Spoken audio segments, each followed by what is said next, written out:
Tapos mo ha. So, di mong tawag sa inyong bayan.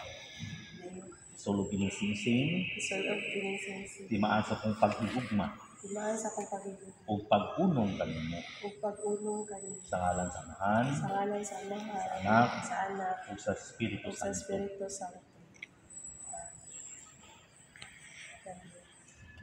So, ang sinikuan, ito ko ang aras, niya ilalo mo yung pagod mo ha. Ano, sa puwang yun. Babay mo ka. Ako naghahatag kanino.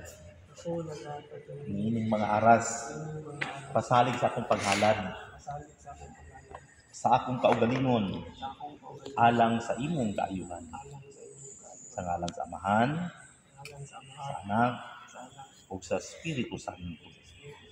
Ako pining dawaton.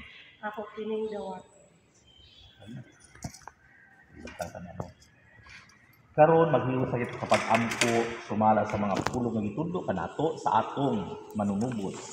Amahan namo nga naa sa langit, pagdayeg ng imong ngalan, umabot ka namo ang imong kingharian. Matuman ang imong pagbuti ni sa yuta mayroon sa langit.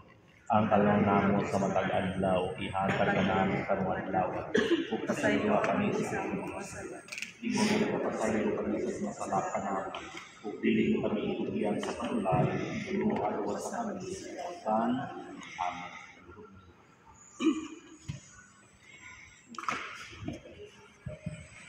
Mga isuon, mga muyo kita sa Dios, sa iyang walay bukas na pagpanalangin alang kang Genevieve ug kang Amor. Santos nga Amahan, magbubuhat sa tanang kalibutan. Ang nagama sa lalaki o sa babae sa imong kasamahan.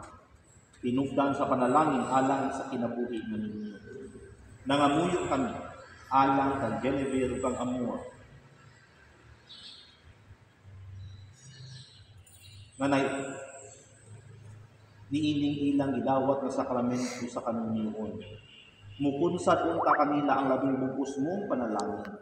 Aron mangalipay silang duwa sa imong gasas nga ila sa mga minyo. Ginoo, magdaygon ka kanimo silang duha ug udangog kanimo sa ilang mga kaguol.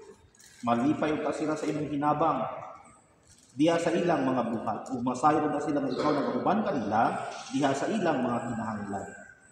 Mag-ampong ta sila kanimo tipon sa katilingban sa imong simbahan ug maimong mga saksi dinhi sa kalibutan.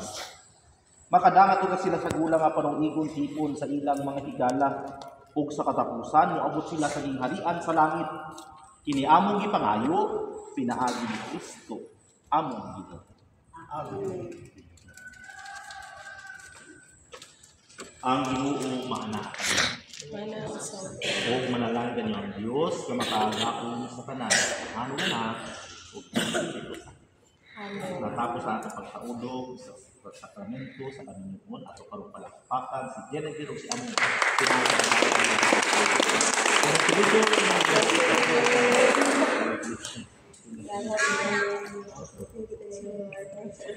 Picture